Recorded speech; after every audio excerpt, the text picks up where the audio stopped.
மேடையில் அமர்ந்திருக்கின்ற வணக்கத்திற்குரிய இயக்குனர் திருமிகு எஸ்எஸ்சி சார் அவர்களுக்கும், இனிய நண்பர் இயக்குனர் பேரரசு அவர்களுக்கும், தயாரிப்பாளர், மற்ற இயக்குனர்கள், இந்த படத்தின் இயக்குனர், மற்ற இயக்குனர்கள், படம் சம்பந்தப்பட்ட நடிகர்கள், நான் இந்த விழாவுக்கு வருவதற்கு காரணமாக இருந்த எனது இனிய நண்பர், இந்த படத்தின் ஒளிப்பதிவாளருமான எல்கே விஜய் அவர்கள், எதிராக உட்கார்ந்திருக்கிற நீங்கள், உங்களுக்கும், எழுத்து, காட்சி, ஊடக நண்பர்களுக்கும் எல்லாருக்கும் வணக்கம். ரொம்ப நாளைக்கு பிறகு நான் கலந்துக்கிற ஒரு திரைப்பட விழா இது. நான் திரைப்பட விழாக்களுக்கு, ஏன்னா ஒரு பெரிய ஜெனரேஷன் கேப் இருக்கிறதுனால நான் பெரும்பாலும் அழைக்கப்படுவதில்லை.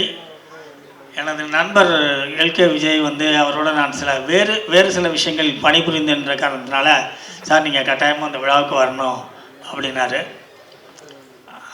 வந்த பிறகு புதியவர்களை சந்திக்கும்போது ஒரு மகிழ்ச்சி இருக்கிறது. புதிய தயாரிப்பாளர், புதிய இயக்குனர் ஜெயவேல், நான் பாடல்கள் மற்றும் அந்த ட்ரெய்லர்லாம் பார்த்தேன். ஏதோ ஒரு புதுசாக சொல்ல வர்றாங்க அப்படிங்கிறது தெரிஞ்சிச்சு. இந்த மாதிரி ஒரு தலைப்பை நான் சின்ன வயசில் இருக்கும்போது அமர் அக்பர் ஆண்டனின்னு ஒரு விஷயத்தை கேள்விப்பட்டிருக்கேன் தமிழில். அதுக்கு பிறகு இப்படி ஒரு தலைப்பை வச்சுருக்காங்க. 3 மதத்தையும் இணைத்து ஒரு தலைப்பு இருக்கிறது. தலைப்பே ஏதோ ஒரு விஷயத்தை சொல்லுவது போல் அமைந்திருக்கிறது. இந்த படத்தில் பணிபுரிந்த அனைத்து டெக்னீஷியன்களுக்கும் என்னுடைய வாழ்த்துக்கள், நடித்த நடிகர்களுக்கு என்னுடைய வாழ்த்துக்கள். புதிய படங்கள் சமீப காலங்களாக புதிய கதைகளை கொண்டு நிறைய வெற்றிகளை பெற்று வருகின்றன. அந்த வரிசையில் எந்த படத்தையும் நான் குறிப்பிட்டு சொல்ல விரும்பவில்லை. எல்லா படங்களுமே புதியவர்களுடைய படங்கள் நன்றாக இருக்கிறது இப்பொழுது. அந்த வகையில் இந்த படமும் சேரும் என்ற நம்பிக்கை எனக்கு இருக்கிறது. இந்த படம் வெற்றியடைய வாழ்த்துக்களை கூறி, தயாரிப்பாளர் அவர் சொன்னார், எனக்கு இந்த படம் சக்ஸஸ் ஆச்சுன்னா நிறைய புதியவர்களை நான் அறிமுகப்படுத்துவேன் என்று. அந்த வாய்ப்பு அவருக்கு நிச்சயமாக கிடைக்கும் என்று கூறி வாழ்த்தி விடைபெறுகிறேன். நன்றி, வணக்கம். ஆக்சுவலாக இந்த மாதிரி ஸ்டேஜ் ஏறி பேசுகிறதுலாம் எனக்கு அந்த புதுசு இது இருக்குது. இந்த ஃபீல்டும் புதுசு, பட் என்னோடய பிஸ்னஸே வேறு.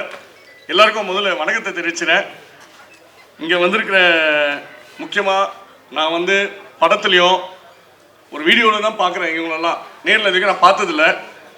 பட் எனக்கு ஒரு நேரத்தை கொடுத்ததுக்காக ரொம்ப ரொம்ப சந்தோஷம் எனக்கு. சார் எஸ்எஸ்சி சார் அவர்களுக்கு என்னோட மனமார்ந்த நன்றி தெரிவிக்கிறேன் இவ்வளோ தூரம் வந்ததுக்காக. மற்றும் Perarasu sir, Ponram sir and S R Prabhakar sir and ஏல் உதயா என்னோட நண்பர் அவருக்கு, மற்றும் Mathivanan sir, Mathiyazhagan sir, Agathiyan sir. Agathiyan சாரோட சொல்றதை விட காதல் கோட்டை அகத்தியன் தான் இன்ன வரைக்கும் நான் ஞாபகம் இருக்கு. என்னோட அடுத்த வாரிசுக்கும் அந்த ஞாபகம் தான் இருக்கு. அதுக்காக ரொம்ப சந்தோஷம் சார், இந்த அளவு உட்கார்ந்து எங்களுக்கு நேரத்தை ஒதுக்கி கொடுத்துக்காக. மற்றும் மீடியாவுக்கு சொன்னோன்னா நிறைய இதில் பார்த்துருக்கேன், யூடியூப்ஸ்லாம் எல்லாரும் கேட்பாங்க, உங்கள் கையில் தான் இருக்குது எல்லா விஷயமுன்ட்டு. ஆனால் இங்கே பார்த்தா தெரியுது உண்மையாலுமே உங்கள் கையில் தான் இருக்குது. இந்த படம் நாங்கள் நல்லபடியாக கொடுத்துருக்கோம் உங்ககிட்ட. பட் அதை கொண்டு போய் சேர்க்கிறதோ, அது வெற்றி அடை செய்கிறதோ, அது உங்கள் கையில் தான் இருக்குது. உங்களை கையேற்று கும்பிட்டுக்கிறேன். ஏன்னா நான் முதல் ப்ரொடியூசர், முதல் டைரக்டர். எனக்கு இந்த பிஸ்னஸ் விட வேற ஒரு பிஸ்னஸும் இருக்குது. பட் இந்த டைரக்டரும் கேமராமேன் எடிட்டர் மாதிரி உண்மையாக உழைச்சவங்களுக்காக இந்த படத்தை நான் ஒப்படைக்கிறேன். ஏன்னா இதில் இவ்வளோ குடும்பம் இருக்கா, இவ்வளோ பேர் சாப்பிட்றாங்களா, நான் எதிர்பார்க்க உண்மையை நான் பார்த்ததே இல்லை. இந்த மாதிரிலாம் ஒரு நாள் ஷூட் வந்தால் தான் அவங்களுக்கு சாப்பாடே இருக்குது. எவ்வளோ பேர் கஷ்டப்படுறாங்க இதுக்காக, நைட்டும் பகலும். இன்னொன்று, இந்த படத்தில் நடித்தவங்க, நான் என்னோட நினைப்பு என்னன்னா, நடிகர்னா கேரவன் கேட்பாங்க, ஏசியில் தான் இருப்பாங்கன்னு. ஆனால் நிறைய பேரை பார்த்தேன் ரோட்லேயே உட்காந்துருந்தாங்க எங்களுக்காக. வெயில்ல, நைட்ல, மழையில எப்போ கூப்பிட்டாலும் ஒரு மூஞ்சி சொல்லிச்சுக்காம கோவப்படாம ஷூட்டுக்கு வந்துட்டே இருந்தாங்க. ரொம்ப நேரம் எங்க கூட ஸ்பெண்ட் பண்ணாங்க. பட் நான் போனதில்லை. பட் எப்படா போனாலும் இவங்கெல்லாம் வந்து அவ்வளோ கஷ்டப்படுறாங்க. பட் என்னோட முக்கியமாக இன்னொன்று சவுந்தர் சார், ஏன் அவரை பற்றி சொன்னேன்னா, எங்க கூட இந்த படத்துக்காக இன்னும் உழைச்சிட்டு இருக்காரு. வராரு, கூடவே வராரு. எங்க கூட வரல, நாம போல அவரு. பட் அவன் டைரக்டரும் அவரும் சேர்ந்து ஒருத்தரை பார்க்கறதும் அது மாதிரி. அதே மாதிரி சாய்தினா சார், நான் அவர் பாடினாரும் பெரிய நடிகர் தான் நான் இன்னைக்கு நினைச்சிட்டு இருக்கேன், நடிச்சிருக்காரு. பட் ஆனால் அவர் சாதாரணமாக உட்காந்து அட்டச்சின்னு சிச்சின்னு ஷூட்ல ஜாலியாக இருக்கார். அவர் பாட்டு ஒரு நடிகர் மாதிரியே இல்லை. ஒரு கேரவேனோ ஒரு ஏசி ரூமோ எதுவுமே கேட்கல என்கிட்ட. வேலைராமூர்த்தி சாருக்கும், அப்புறம் நம்ம அவர் பேர் மாத்திட்டார் சார், அந்த பேர் வரல, புது பேர் எனக்கு, Java Sundaresan sir. Sorry sir, இன்னும் மெமரி பண்ணிக்கிறேன் நான், தலையில் கொட்டி பண்ணிக்குவா. சரி sir. And Vinodhini madam, 2-3 artist நேம்லாம் எனக்கு அந்த அளவு வரல. அவங்களுக்கு எல்லாருக்கும் தேங்க் பண்ணிக்கிறேன். இந்த டைம் கொடுத்ததுக்காக ரொம்ப தேங்க்ஸ். நன்றிப்பா.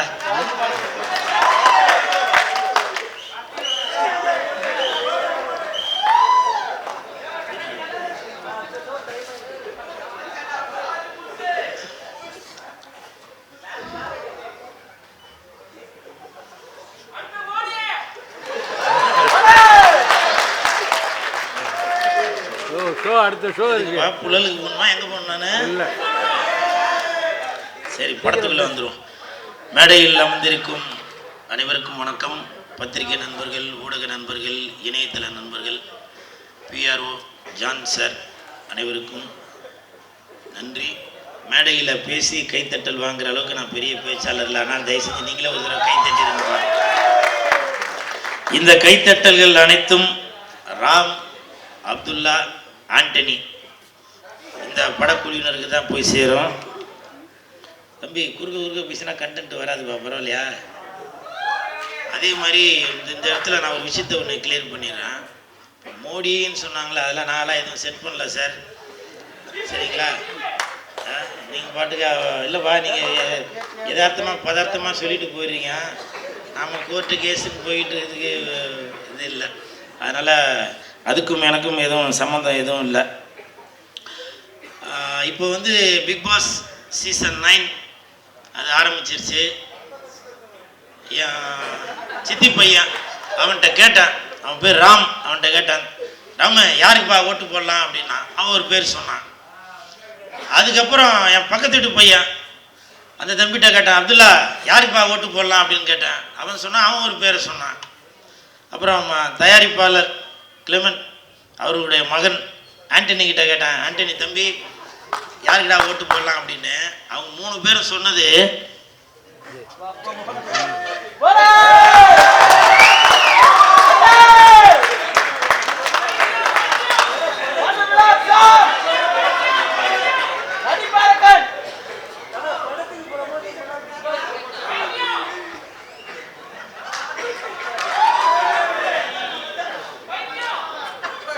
இதே மாதிரி தான்.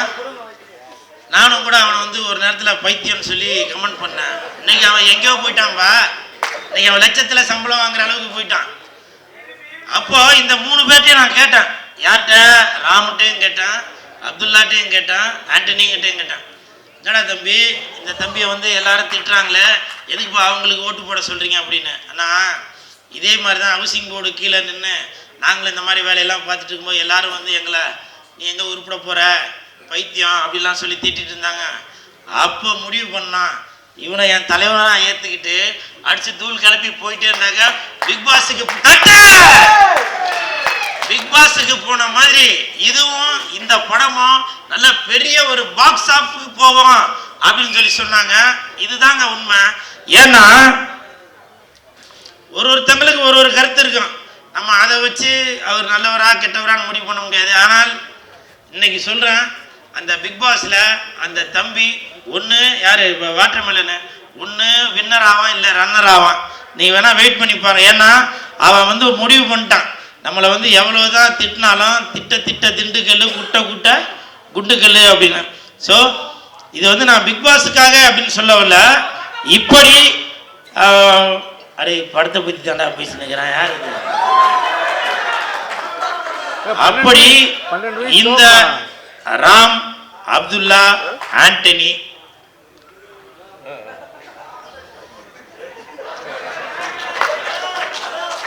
இவங்க எல்லாரும் எப்படி பிக் பாஸை பார்த்து நல்லா என்ஜாய் பண்ணுறீங்களோ அதே மாதிரி இந்த ராம் அப்துல்லா ஆண்டனி அந்த படத்தையும் பார்த்து கண்டிப்பாக சந்தோஷப்படுவீங்க. நம்ம ஜாவா சுந்தரேசன் வாங்க, வணக்கம். நீங்கள் பேர் மாற்றினதுக்கப்புறம் இப்போ முன்ன இருந்ததை விட நல்லா பிரபலமாயிருக்கீங்க, உங்களுக்கு வாழ்த்துக்கள். ஏன்னா இந்த நேரத்தில் சிம்பு தேவன் சாருக்கு எனது நன்றியை தெரிவித்துக் கொள்கிறேன். ஏன்னா அவர் வந்து ஜாவா சுந்தரேசன் அப்படின்னு சொல்லி ஒரு பேரை கொடுத்து இன்னமும் புகழ் அடைய வச்சுருக்காரு. அதே மாதிரி சிம்புதேவன் சார், நீங்களும் எனக்கு வேற ஒரு பேர் வச்சு மாற்றி கூப்பிடணும் சார். ஏன்னாக்கா கூல் சுரேஷ்ன்றத நிறைய பேர் கமெண்ட்டில் வேற வேற மாற்றி கூப்பிடுறாங்க. அதனால் நீங்களே அந்த கூக்கு பதில் வேறு வேறு வார்த்தையாக போட்டுறாங்களா, தமிழில் இல்லை அகராதியில் இல்லை வார்த்தையெல்லாம் போட்டுறாங்க. அதனால் சிம்புதேவன் சார், எனக்கு நீங்கள் ஒரு நல்ல ஒரு பேராக வைக்கணும், சரிங்களா?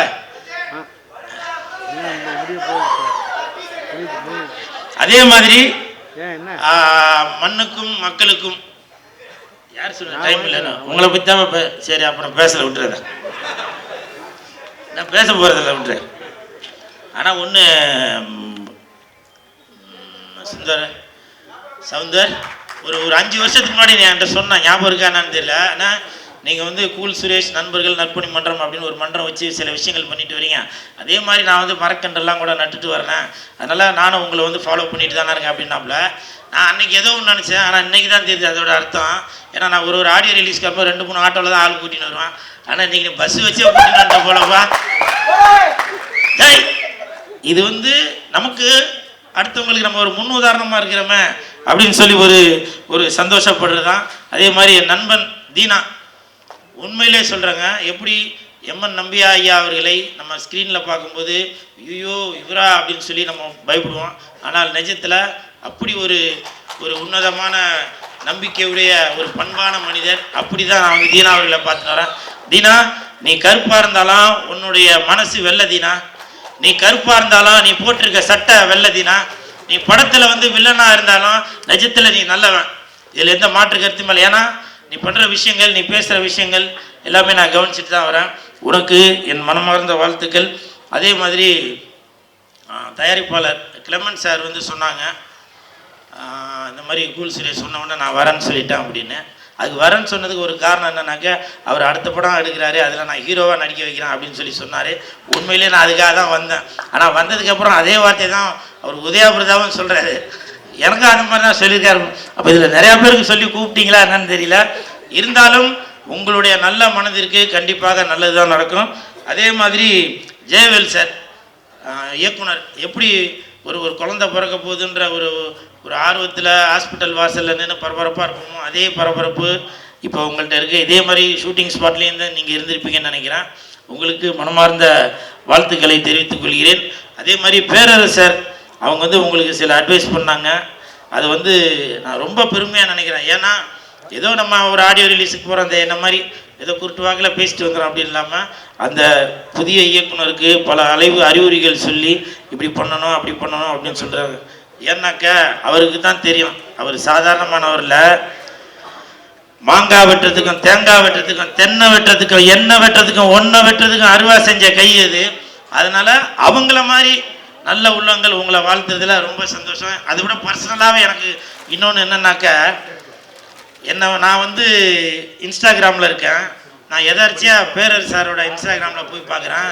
அவர் என்னை ஃபாலோ பண்ணிகிட்டு இருக்காருங்க இன்ஸ்டாகிராமில். சினிமாவில் எனக்கு தெரிஞ்சு என்னை ஃபாலோ பண்ணுற ஒரே மனிதர் அவர் தான் நினைக்கிறேன். அதை நான் ரொம்ப பெருமையாக நினைக்கிறேன். புரிஞ்சுங்களா? நான் அப்போ நினச்சேன், அடடா நான் மொத்தமே ஒரு 4 பேர் தான் இன்ஸ்டாகிராமில் ஃபாலோ பண்ணுறது. என் நண்பன் சந்தானம், சிம்பு, அப்புறம் லெஜண்ட், நான் ரசிகர் மன்றத்தில் இருக்கிற லெஜண்ட் அவர்கள். அதன் பிறகு நான் தெய்வமாக மதிக்கக்கூடிய பேரரசு சார் தான். ஏன்னா அவர் ஒரு Ajith sir, Vijay sir, captain sir, இப்படி பல ஜாம்பவான்களை இயக்கிய அந்த இயக்குனர் என்ன ஃபாலோ பண்ணுறாரு அப்படின்றப்ப, சார் உங்களை பாதம் தொட்டு வணங்குகிறேன் சார். ஏன்னா இது வந்து ஏதோ நான் அவரை பெருமைப்படுத்தணும் அப்படிங்கிற சொல்ல வரல, அவரோட குணத்தை இது வந்து வெளியில் தெரிய வைக்குது.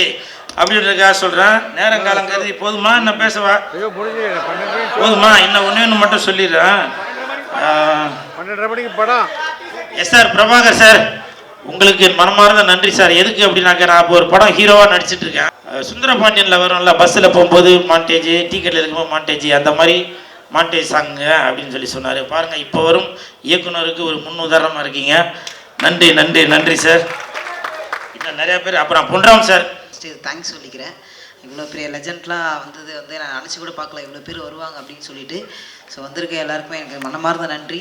அதுக்கப்புறமா மீடியா, நீங்கள் இல்லைனா நான் கிடையவே கிடையாது. ஸோ வந்திருக்க எல்லாருக்குமே ரொம்ப ரொம்ப நன்றி. ஃபஸ்ட்டு நான் யாருக்கு நன்றி சொல்லணும் அப்படின்னா, என்னுடைய அன்பு அண்ணன், இந்த படத்தோட டைரக்டர் என்னுடைய ஜெயவேலனுக்கு தான் ஃபஸ்ட்டு நான் தேங்க்ஸ் சொல்லணும். ஏன் அப்படின்னா, இந்த கதை வந்து எனக்கு ஒரு ரொம்ப வருஷத்துக்கு முன்னாடி, ஒரு 4 வருஷத்துக்கு முன்னாடி சொன்னது. இன்னுமா போயர் தான் பண்ணணும் இந்த படத்தை அப்படின்னு சொல்லிட்டு, அப்போ ஒரு ஸ்ட்ராங்காக என்னை இந்த படத்தில் வந்து அவர் ஒரு லீடாக பண்ண வச்சுருக்காரு. அதுக்கு வந்து ரொம்ப ரொம்ப தேங்க்ஸ் சொல்லணும். ஏன்னா வேறு யாருனா இருந்தால் அந்த சுச்சுவேஷனுக்கு ஏற்ற மாதிரி மாறி இருப்பாங்க. இல்லை, போயார் தான் பண்ணியே ஆகணும் அப்படின்னு சொல்லிட்டு இவளால் வெயிட் பண்ணி என்னை பண்ண வச்சதுக்கு ரொம்ப ரொம்ப நன்றிண்ணே. So thanks. அப்புறமா நம்மளுடைய ப்ரொடியூசர் அன்னை வேளாங்கண்ணி ஸ்டூடியோவோட ஓனர் சுரேஷ் அண்ணனுக்கு வந்து ரொம்ப ரொம்ப நன்றி. ஏன் அப்படின்னா, எங்களை நம்பி, எங்கள் 3 பேரை நம்பி வந்து இவ்வளோ இன்வெஸ்ட் பண்ணது வந்து வேறு யாராச்சும் பண்ணியிருப்பாங்களான்னா சாத்தியமே கிடையாது. ஸோ எங்களை நம்பி இவ்வளோ போட்டிருக்காரு. ரொம்ப ரொம்ப நன்றிண்ணே, இது இவ்வளோ எங்களுக்காக பண்ணது.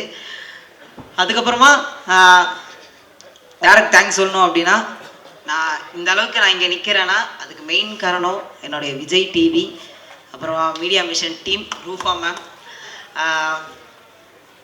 அப்புறம் என்னோட அண்ணன் மணி அண்ணன். ஸோ இவங்க எல்லாருக்குமே ரொம்ப ரொம்ப தேங்க்ஸ் சொல்லிக்கணும். அவங்களாம் இல்லைன்னா அந்த ஸ்டேஜில் நான் நின்றுருப்பேனான்னு டவுட்டு தான்.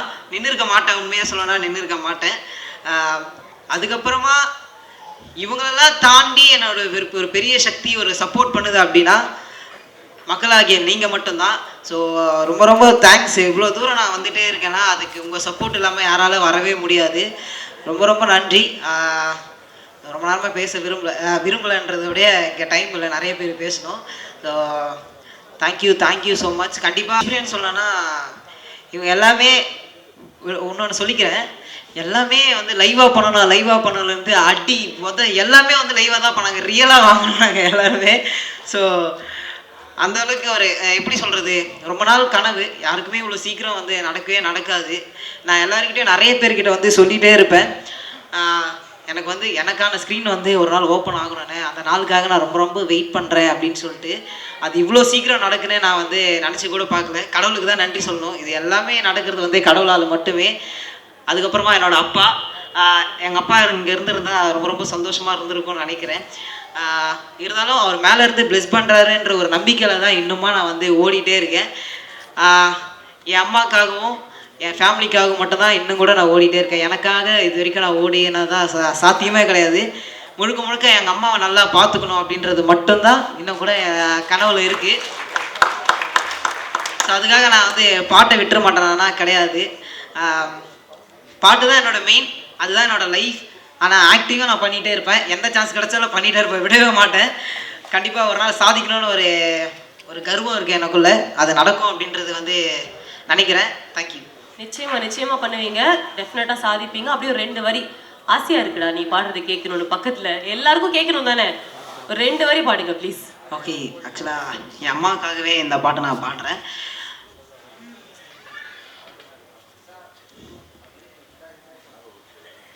ஆமாண்ணா, கொஞ்சம்